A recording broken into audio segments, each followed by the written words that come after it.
Hi, everyone. Welcome to today. We're so excited you're here. Today's event is all about human subjects research, and we have Scott Kantz in the room. He works with IRB office and the Regulatory Affairs Office under the Office of Research Integrity Assurance. Scott has been with Georgia Tech for 6 years and has been working in the field for 8, after getting a master's in experimental psychology from Georgia Southern University. Scott's expertise is both in the social behavioral research and biomedical research fields, and he's always more than happy to discuss research plans and submissions with any students, faculty, and staff who has questions. In addition to that, I'll go ahead and introduce myself. My name is Risha Reed, and I work on both student innovation and undergraduate research at Georgia Tech. And so I'm here just as a support for Scott today. I will also have Chelsea in the room. Chelsea's our research assistant in our office, and she'll be asking you to just drop any questions in the chat. Scott will tackle those at the end of his presentation today. Thank you again for being here, and I'm going to hand it over to Scott. Hi, good morning, everyone. Thank you for that introduction. My name is Scott, and I am presenting today on the IRB and how to submit to the IRB. So just a brief agenda. So we're going to start off with just a very brief history of what the IRB is, why it exists, and the history of it, and then the regulations. So just a few definitions and how to move forward through that. And then finally, I will show you how to submit in our IRB-wise system. I'll show you both how to submit a new study, an amendment, and a continuing review, which not many studies require anymore, but it's still good to know. So to start off, in 1945, following World War II, there was something called the Nuremberg trials, in which many Nazi doctors and scientists were put on trial for the atrocities that they committed. During the Holocaust and World War II, they did science and medical experiments on prisoners without consent, and a lot of times they led to death. And so during this trial, the justices that oversaw this came up with what is called the Nuremberg Code. And the Nuremberg Code essentially it's a guideline to research where it requires that there is voluntary consent, that the research that you're doing has some sort of scientific benefit, and that those benefits outweigh the risk of the research.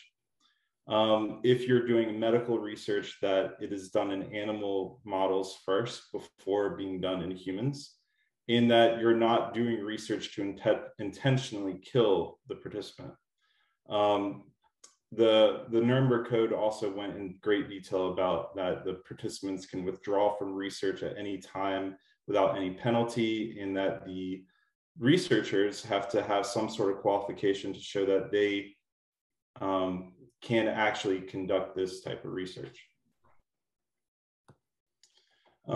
So a few other important events that have occurred in our history regarding research are listed here, and I'll just briefly go through them. So Henrietta Lacks was an African-American individual who was getting cancer treatment in the 50s.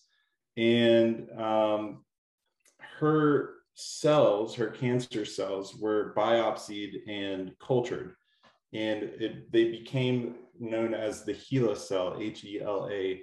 And these cells have basically been immortalized. They're still used in medical research today. They were cultured and continue to be cultured and are being used for genetic research.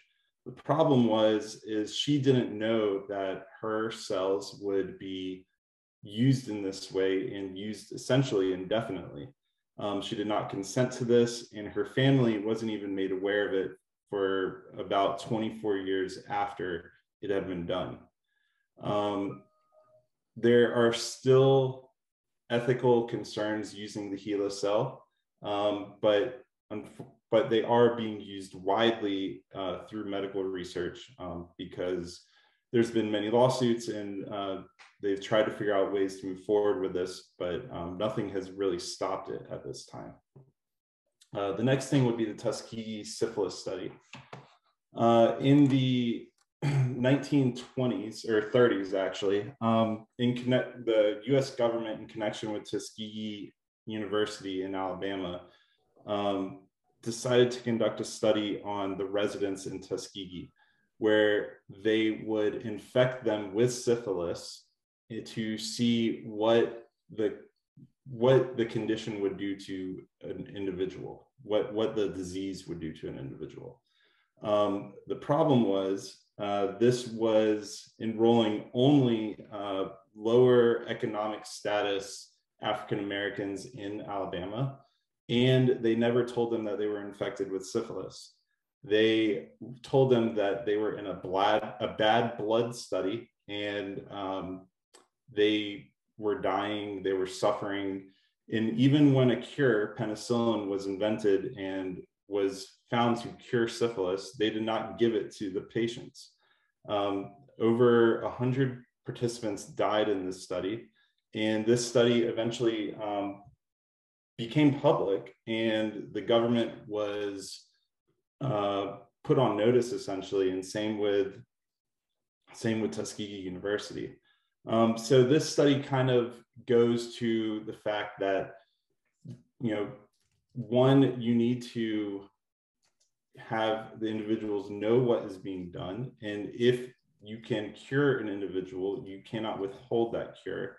And two, this study was affecting a poor Black community that did not have the know-how or the methods to understand what was going on and how they were being used in this research. So we'll go into what the outcomes from this study in a little bit later, but essentially this study is the public outcry from this study is what created the regulations that we have today. The Stanford Prison Experiment is a study that took place in the 70s.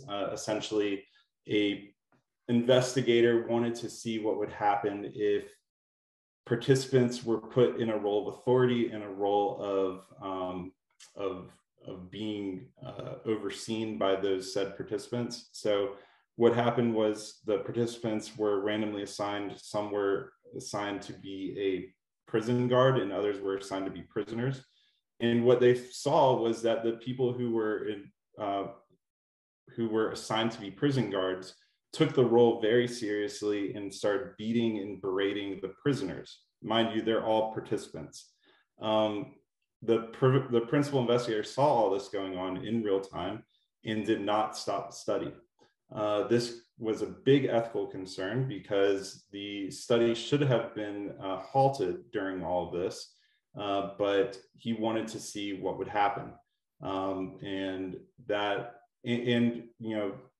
Participants were being injured during the study as well.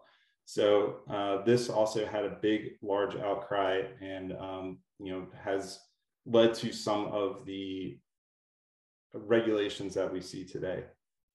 The picture that you see on the right here is a picture from the Stanley Milgram experiment. This is actually a still from a video. The way this is a very widely known experiment. What happened was Stanley Milgram wanted to see what would happen if an authority figure was telling a participant to keep doing something they didn't want to do. So in this study, the participant that you see here is reading a set of questions to what he thinks is another participant on the other side of the curtain. Anytime that the participant gets the question wrong, he would flip a switch and it would supposedly shock the other participant, and he would hear the other participant scream. The more questions that the fake participant got wrong, the higher voltage he would flip. And this caused extreme emotional stress on the participant that you see and others that participated in this study.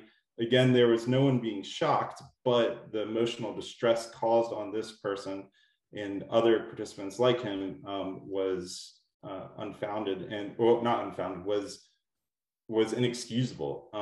And so this led to not just looking into physical harms, but looking into emotional harms of research and making sure that if you are deceiving subjects like he was being deceived here, that they are eventually told of what happened and why it was being done. And then lastly, another important event is Jesse Gallagher.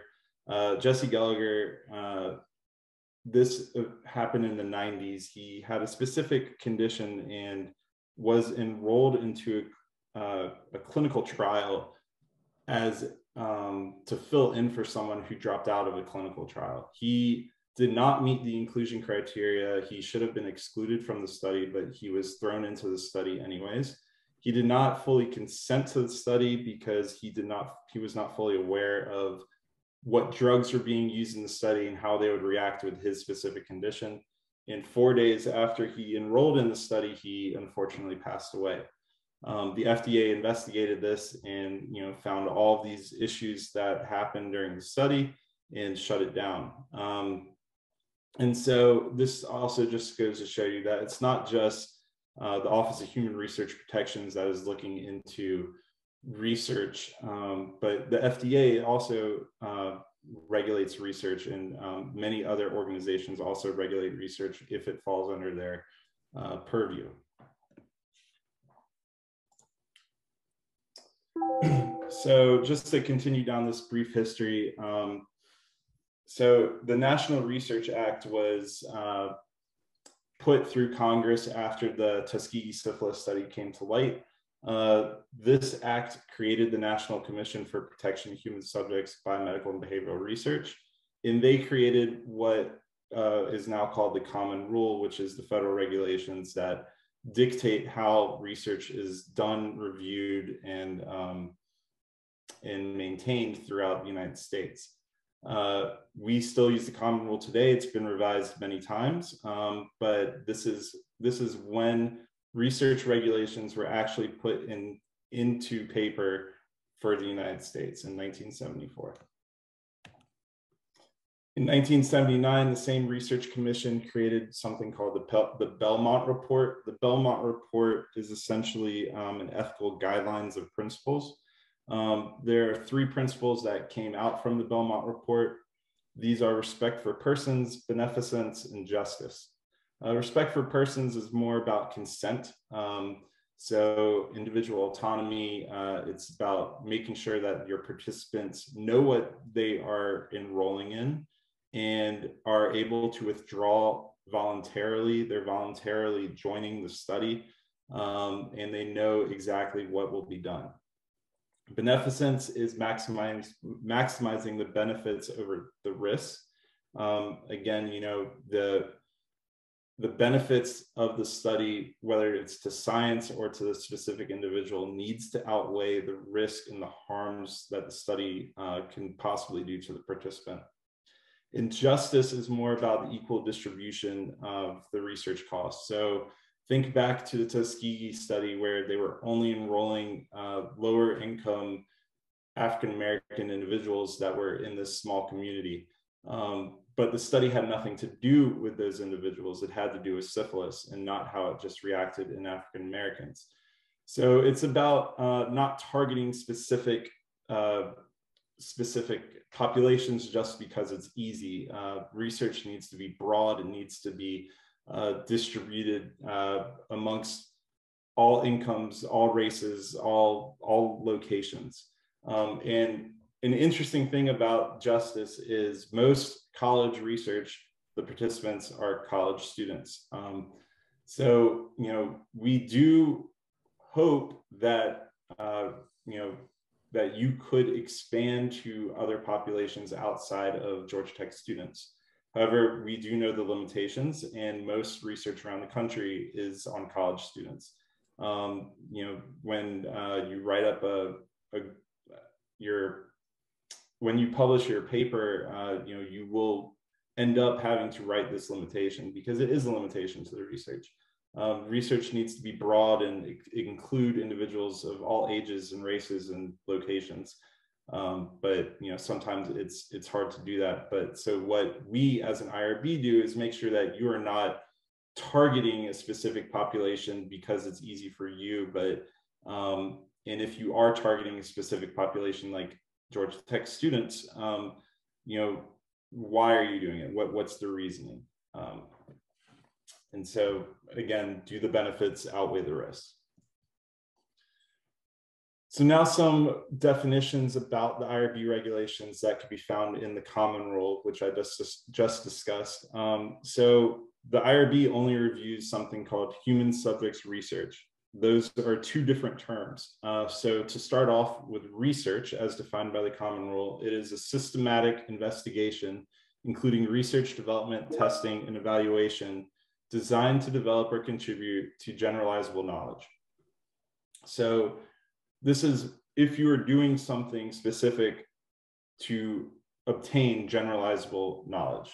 And what Georgia Tech considers to be generalizable knowledge is if you intend to publish or present the data or your results in a public fashion. So if you intend to publish in a journal article or present at a conference or even present to the public, we would consider it generalizable and it would be considered research. Now, what is not considered research these are a few examples, such as public health surveillance, operational activities for Homeland Security, biospecimens and analysis for criminal justice agency. What's more pertinent is the student research.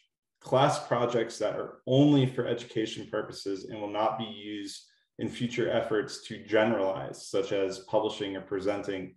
This class project will only stay in the class and will never leave the classroom. It is not considered research. If you're doing this for a grade in your class and you're not going to publish it and you're not going to present it, it does not need to come to the IRB for review. Other things such as program evaluation and quality improvement are also not considered generalizable if you're looking to see if a specific program is working, essentially, like a specific camp or something. If you're just looking to see if it works and you're not intending to publish or present, then it's not considered research. Human subjects are defined in the Common Rule as well as a living individual about whom an investigator conducts research and obtains either information or biospecimen through intervention or interaction with individual, or obtains or analyzes, generates identifiable private information or identifiable biospecimen. So if you are interacting with an individual, whether it's online through a survey, through a Zoom meeting, or if you are physically interacting with an individual and you're getting information from or about that individual, they are considered a human subject. Again, that human subject has to be a living individual. Cadaver research is not considered human subjects research. If you're getting data from deceased individuals, that is not considered human subjects research. Only living individuals under the Common Rule are considered human subjects.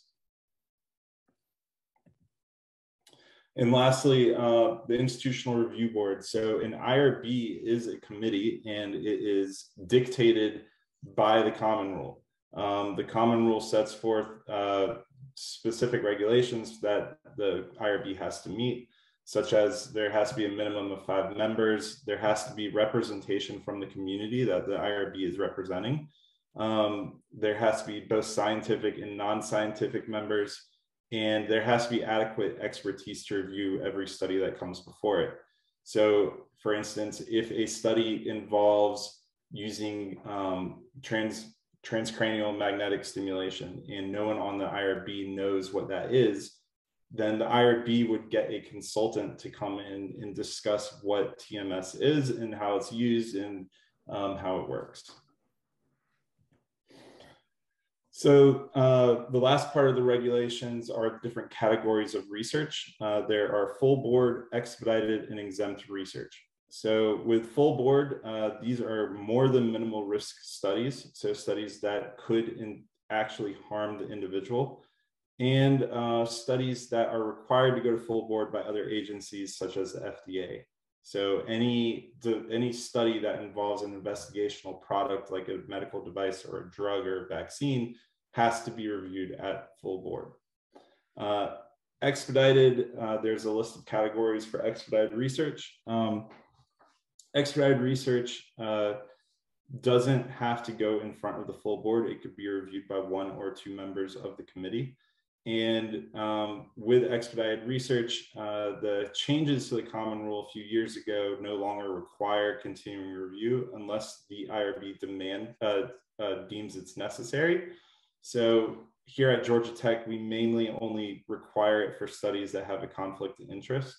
But with expedited research, the study falls under all the regulations, and therefore our submission requires a full submission if your study is expedited, because we need to be able to make sure that it fits and meets all the criteria dictated throughout the regulations.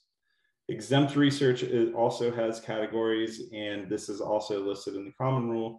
And essentially, it does not mean you're exempt from IRB review. It means that your study is exempt from a lot of the different regulations in the common rule.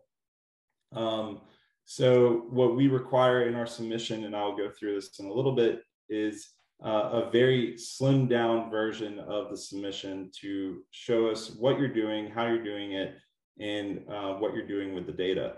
And then lastly, for all 3, including exempt, all the documents need to be uploaded in our submission. Your recruitment, your consent form, your surveys, interviews, any manuals for sensors that are being used in your study, any document that goes to a participant, it needs to be reviewed by the IRB. So submission process. This is a very rough estimate. This is on our website.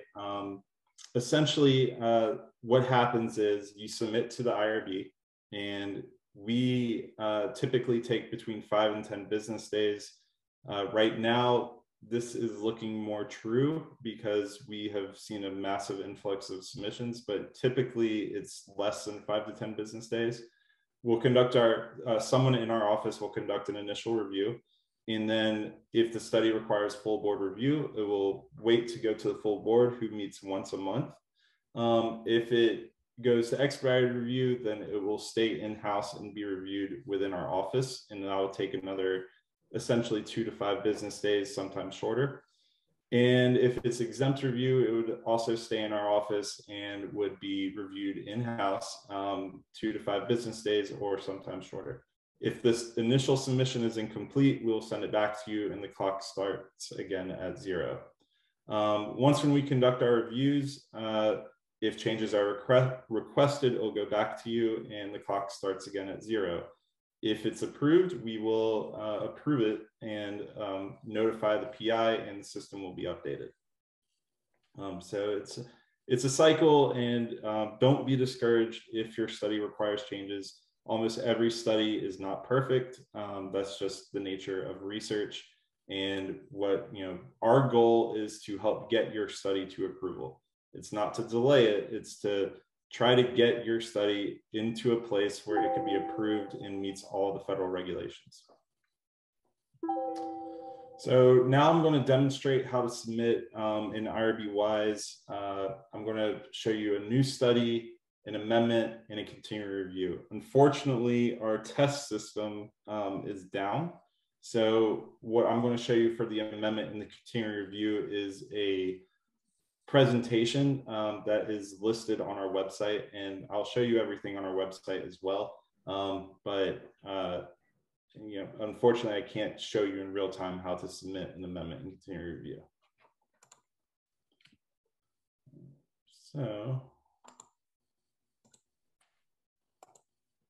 So if you are going to submit a new study, you would log into IRB WISE, and you would use your Georgia Tech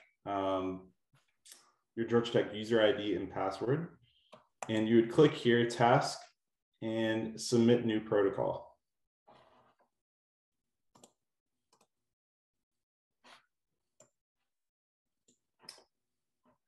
So when you submit a new protocol, this is what it's going to look like.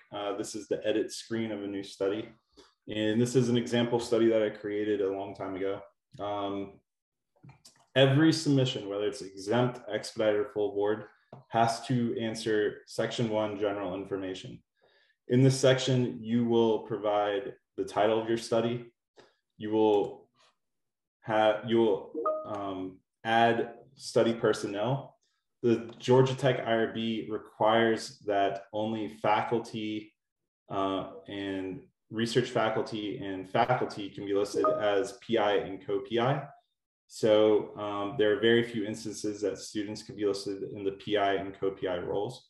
So you would add someone here, type in their name, and then you'd select their role. This study already has me listed as PI because it's a test. But you would select, if you're a student and you're in charge of the study and your PI agrees to this, you could be a co-investigator or student or support staff, depending on what your role of the study is.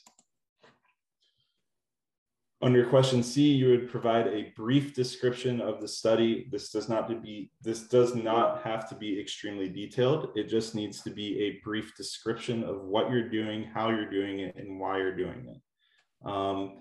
This is essentially it would be essentially, I guess, the abstract of your study, but maybe a little less detailed. The protocol department is the department of the PI, not the department that you're being required to submit this study for. So if your PI is in the Department of Psychology, you would type in psychology. And the reason why is because the PI has to submit, and then when the PI submits to the chair, and then the chair submits to the IRB. So the department needs to be the department of the PI listed on the study. If your study is exempt, you would click answer exempt review determination questions. In here, we have several lists of instructions. We have this and this. They inform you, well, we've edited this question too. Does your study qualify for exempt review based on the IRB decision tree? If you click this, it will take you to our decision tree on our website. This will help guide you to show you whether your study is exempt, expedited, or full board. If your study is exempt, then you would answer all these questions. If it's not, then this section does not need to be answered. So if your study is exempt, answer all these to your best ability. Some points to note is under question J, where it talks about the provisions of safeguarding the data. We need to know where the data will be stored, who will have access to it, and how it's being protected. And then again, in question K, we need to know if there is any identifiable data being collected in this study. And that includes recorded audio and recorded video. Even if you intend to scrub the video and delete it after transcribing it, the moment you collect it, it is considered identifiable data.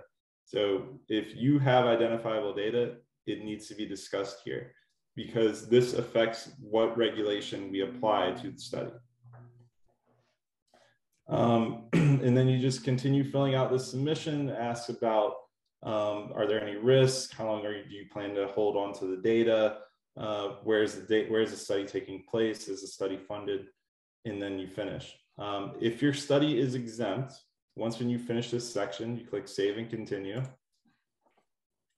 And then depending on if your study is funded, you may have to answer these questions in section 2, and then add the funding source.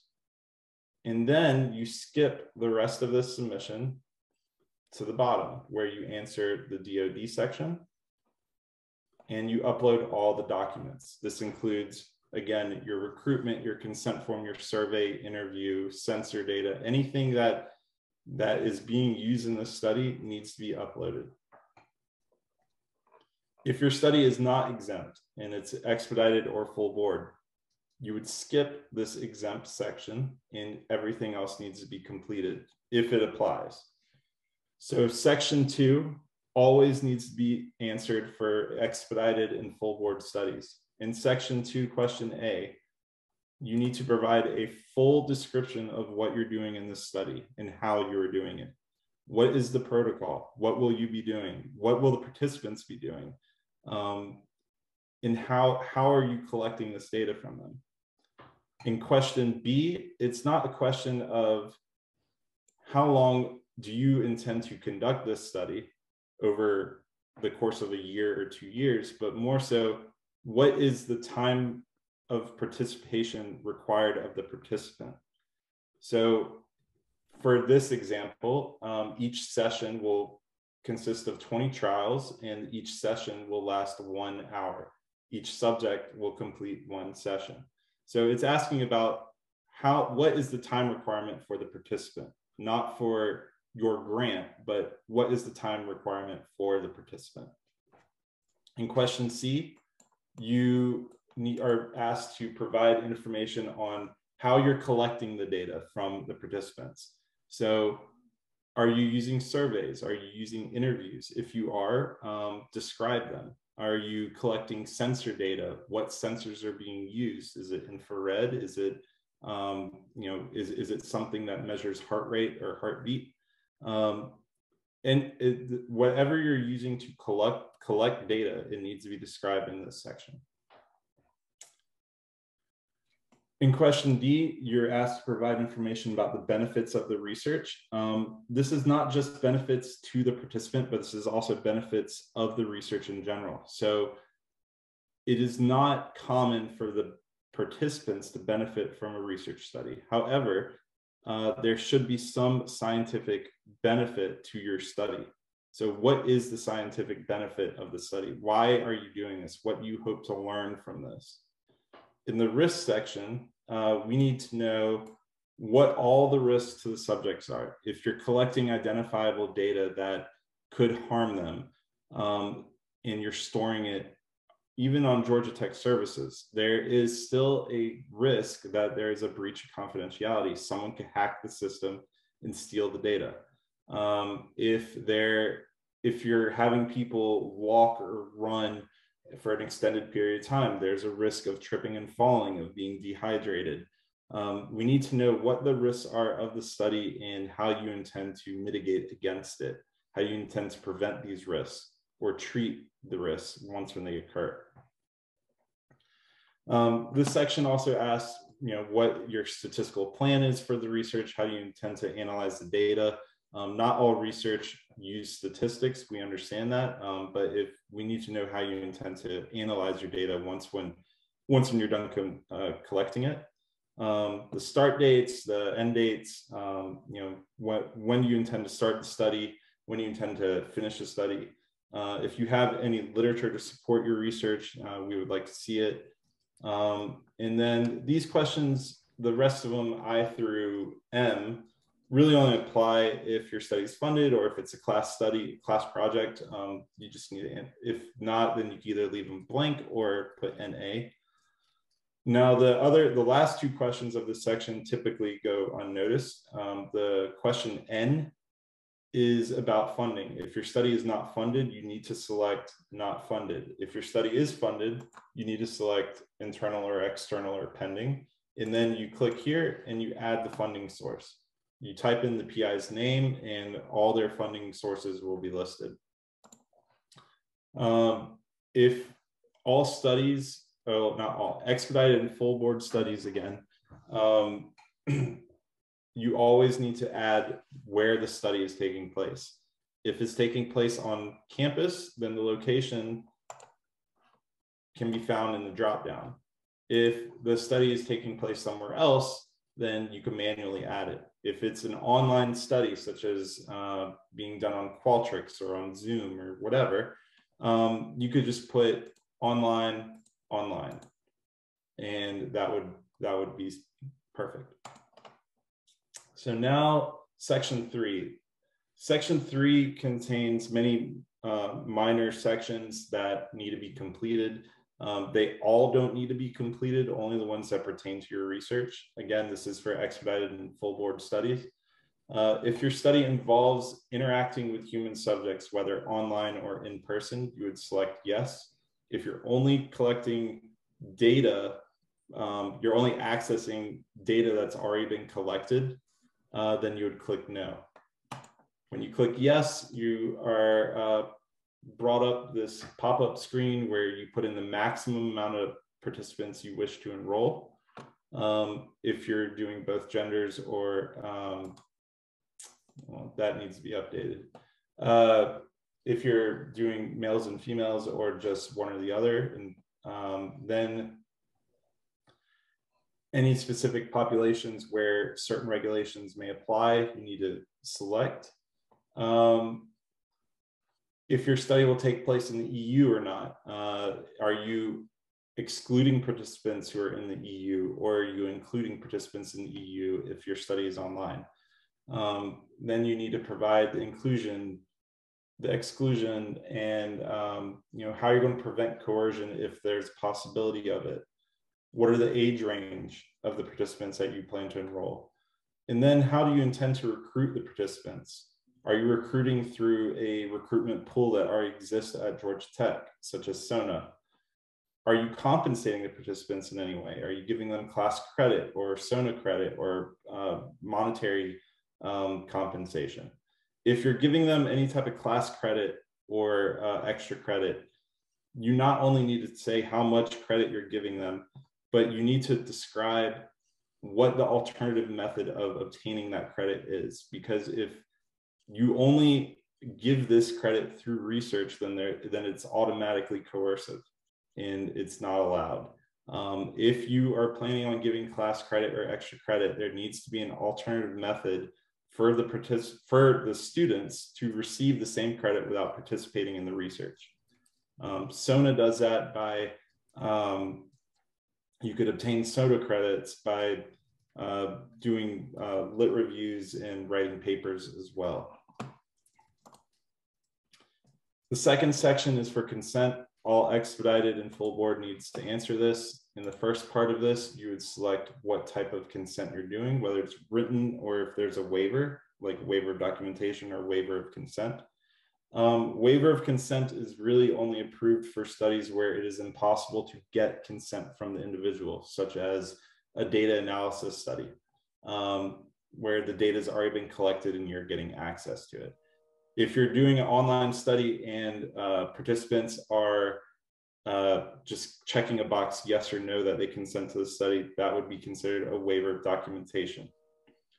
If you do a waiver, you would need to describe how your study meets the criteria listed next to the waiver in this question. How does it meet this criteria? You always, again, for expedited and full board studies, need to answer question B. How are you obtaining consent? How are you ensuring that the individuals are voluntarily consenting to the study? And how do you know that they understand what the study is about? The rest of these questions are more so geared towards if you're enrolling children, how you're getting minor assent and parental permission. Are you enrolling impaired individuals, non-English speaking individuals, and is there deception involved? If there's deception involved, please read through this, this question, because it gives you further guidance of what needs to be in the consent form and what needs to happen. And then down here is where you would upload the consent form. Now, again, this section only needs to be completed for expedited and full board studies. And we know there is not a consent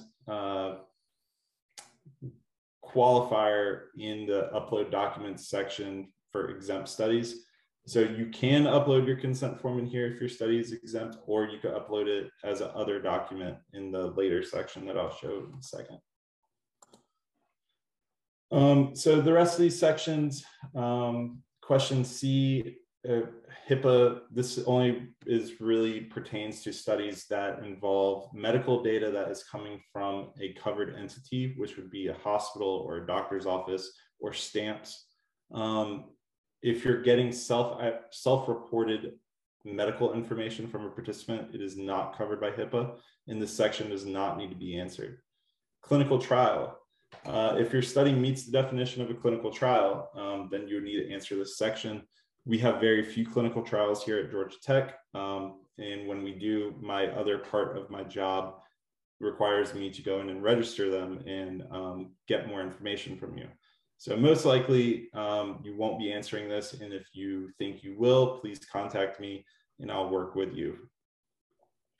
Biological specimens and repositories. So this would be, you would answer this section if you are collecting any biological samples such as blood, urine, skin, saliva. You need to describe how you're collecting it, why you're collecting it, where it's being stored. Do you have approval from environmental health services to obtain and store the specimen? And then the repository section is if you intend to store data or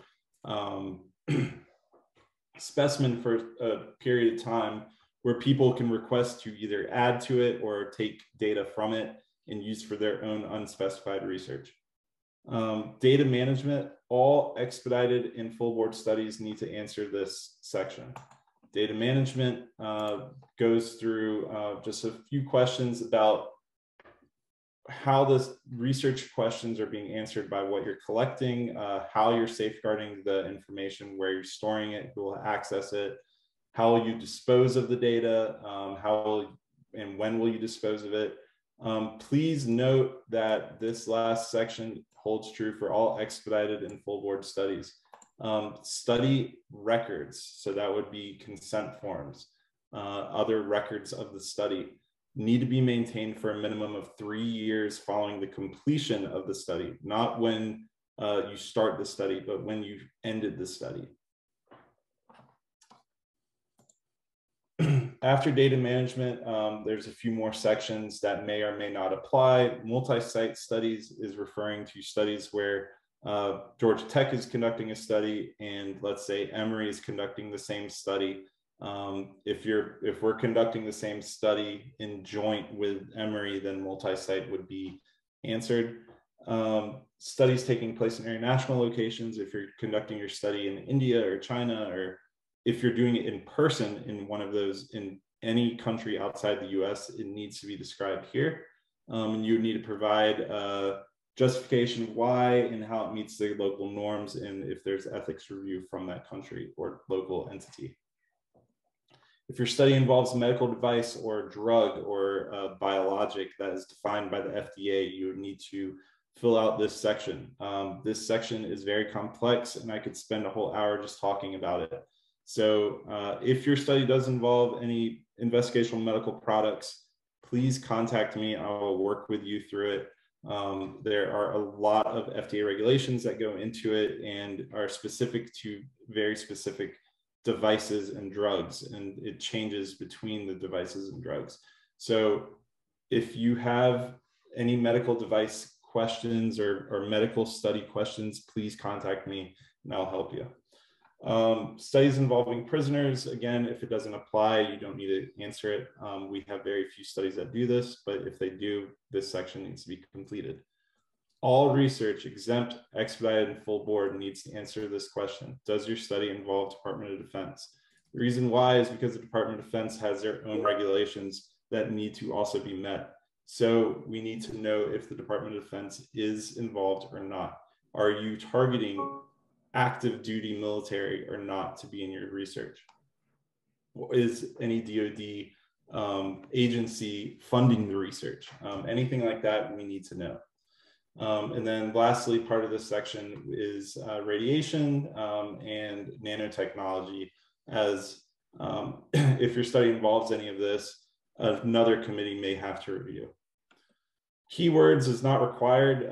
You're more than happy to enter in set keywords, or you can add your own keywords. It's just a way to kind of help run reports on our end, but it's not really required. Upload documents is required for all exempt, expedited, and full board studies. In upload documents, you would upload all of your documents, your recruitment, your surveys, your interview questions, any manuals for devices being used. I apologize for my dog that is crying.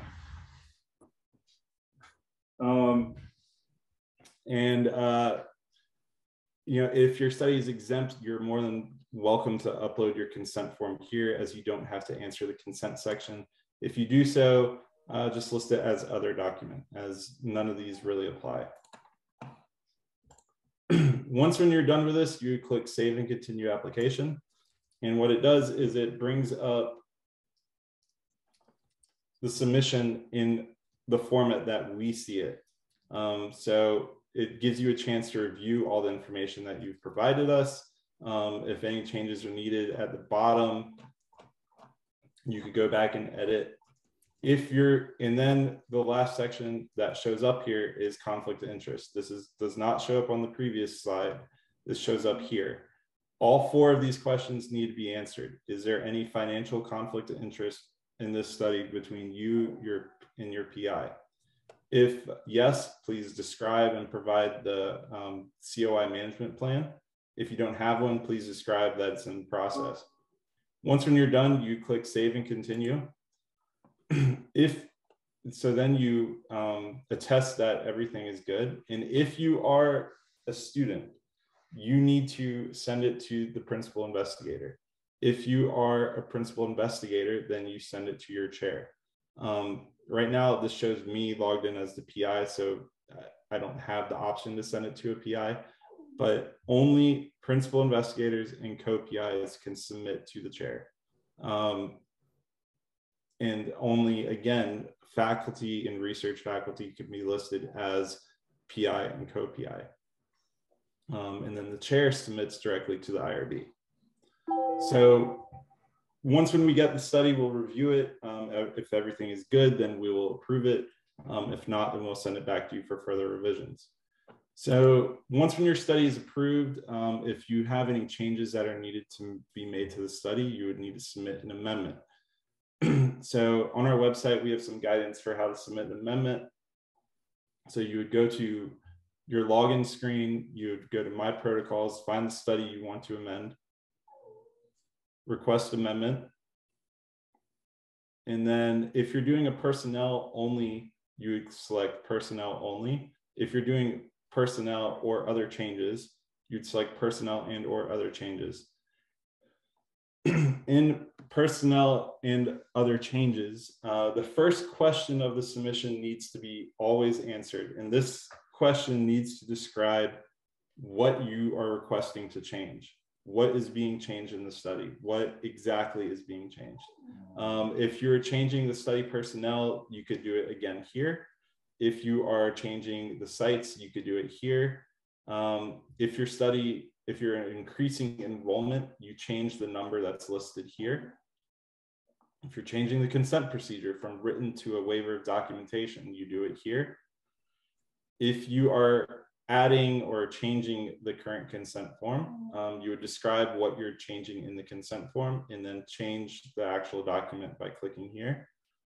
Changing funding, changing the study population, and then any changes to the documents, add, modify documents. Lastly, before you submit, all amendments are required to justify why these changes are being made. So why are these changes needed for your research? Once when you're done, you click Save and Submit. It'll again show you a review screen to review the amendment. And then you would send to your PI, who then sends the amendment to the IRB for review. The same process is basically for continuing review. If your study has an expiration date and requires an annual review, you would find your study, request continuing review, and this is what it would look like. You would need to answer all these questions. If your study is still enrolling individuals, participants in your study, you do not need to answer question B. Question B only needs to be answered if you are only doing data analysis. You provide a brief summary of the goals and any results if you have any. any new findings, literature, have you published anything over the past year? Then you provide information of, is the study funded? Have you had any amendments? How many participants have you enrolled since the previous year? So if this is your first continuing review, how many participants have enrolled since you started the study? If this is your second, third, or fourth continuing review, how many participants have been enrolled since your last continuing review? And then what's the total number of participants that have been enrolled? We check this between what you're approved for and what your previous CRs stated. So please be accurate. Sometimes these numbers are not accurate, and it requires us to send the study back to you for further revisions. What's the age range of the participants that you enrolled? Has anyone withdrawn? Why did they withdraw? Has any federal agency contacted you about your study? In this section, you would provide information just confirming that everything in your study is still accurate, or if anything needs to be changed, and if so, what? And then here, unfortunately, the way IRB WISE works is we cannot renew all your documents unless they've been fully re-uploaded. So under associated documents, you have to upload all of your documents again so we could renew them. So this section would pop up and you have to upload everything again. We understand it's a big burden, especially if you have a lot of documents, but it's the only way IRB WISE works. After uploading the documents, there's another section that asks if there are any adverse events or protocol deviations or serious adverse events that have taken place over the past year. Please answer these truthfully and then describe what happened if something did. And then lastly, you re-answer the conflict of interest section and then submit. So you would submit to the PI and the PI would then submit to our staff. And so, where is it?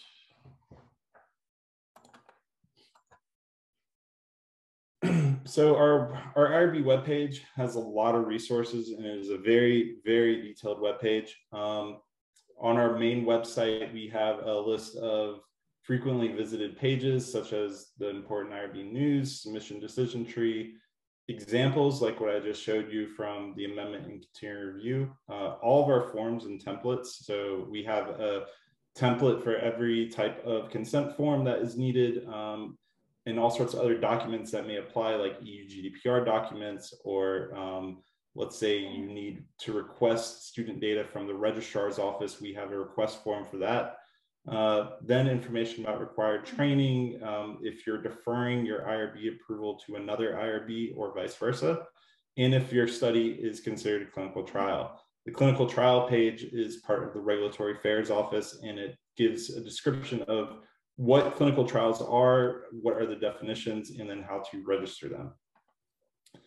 And then lastly, our contact information. We are physically located in the Dalney Research Administration building. However, we are still working remotely. So our desks are physically located there, but all of us are remote currently.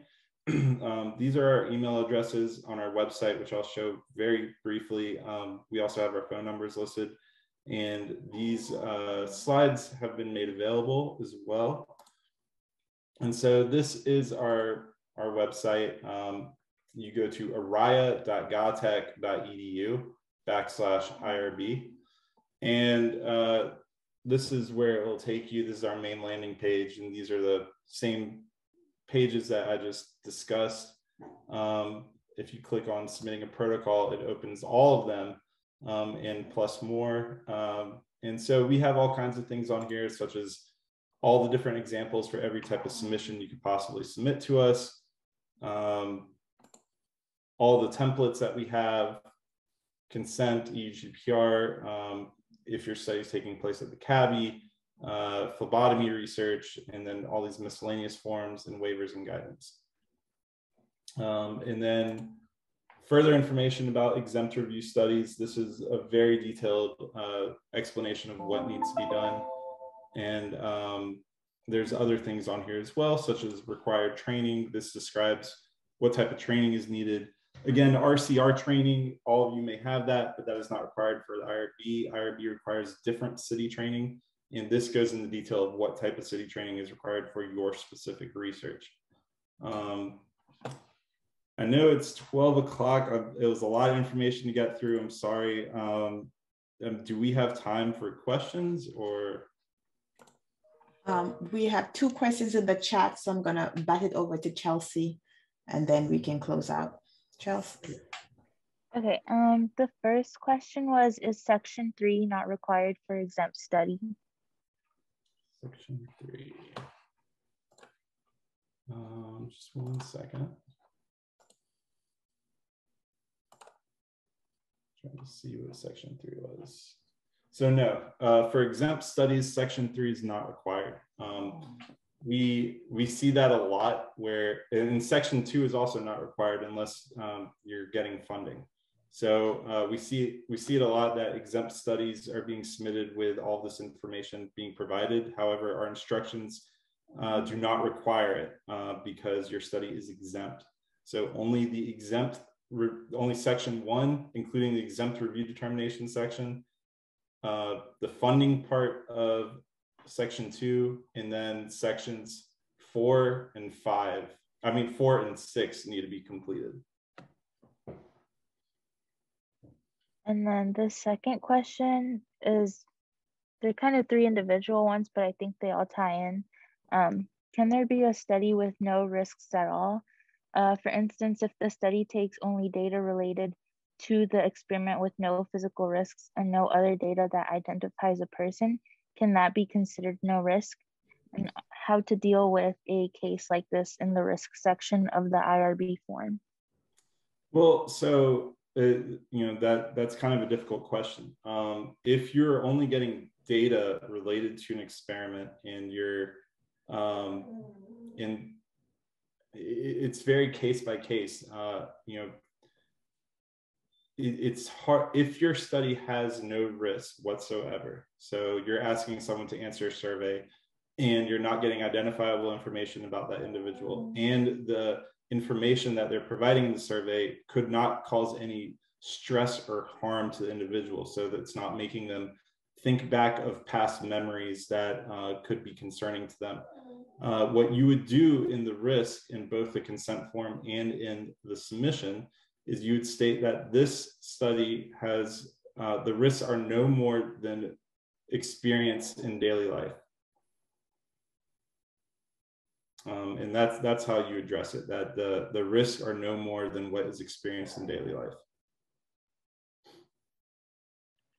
And then we just got another question. What if we have multiple schools doing research? Can the data be shared? Also, do we have limitation over the survey software?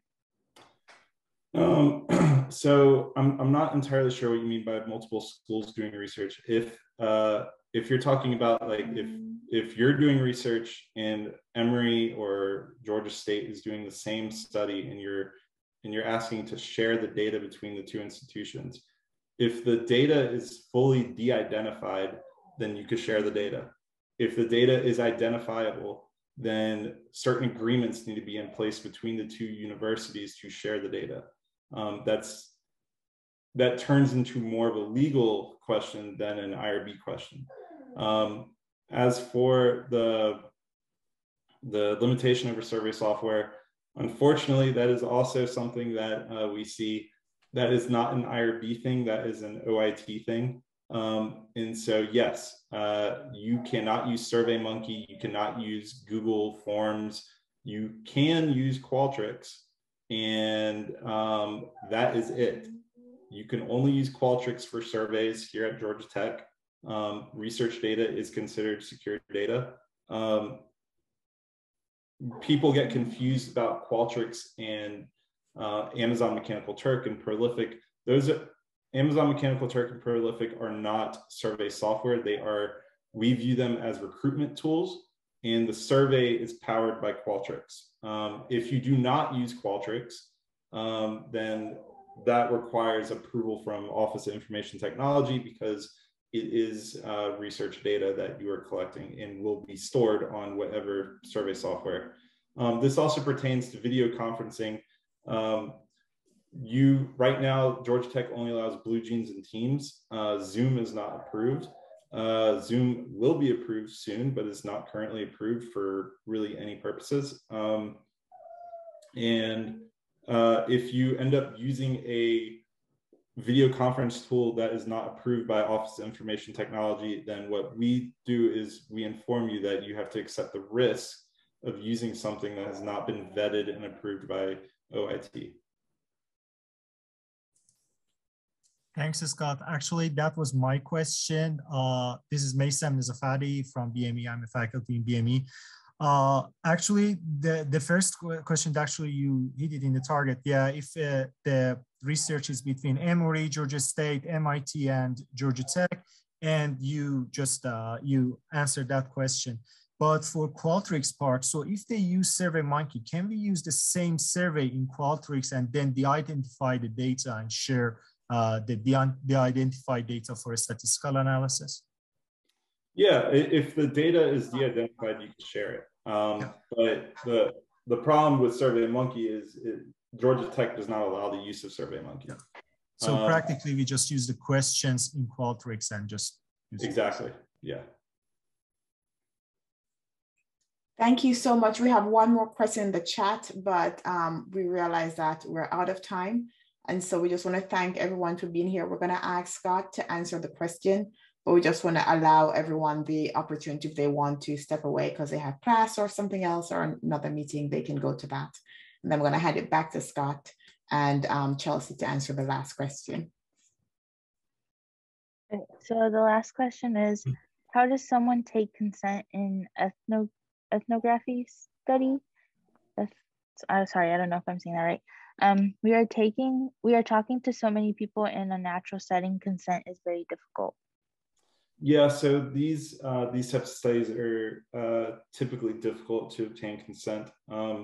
What we, depending on your study, if your study is exempt, what we tend to do is our consent for exempt studies is essentially just one small paragraph. If you are talking to people in ethnography studies, then what we would require is that you either hand them a slip or and just ask if they consent, or verbally ask if they consent to the study. Most likely your study would be exempt, or it might not even be considered human subjects research, depending on what you're doing. And so if it's not human subjects research, then you don't need to. But if it is and it's exempt, then just the small one paragraph consent needs to be collected.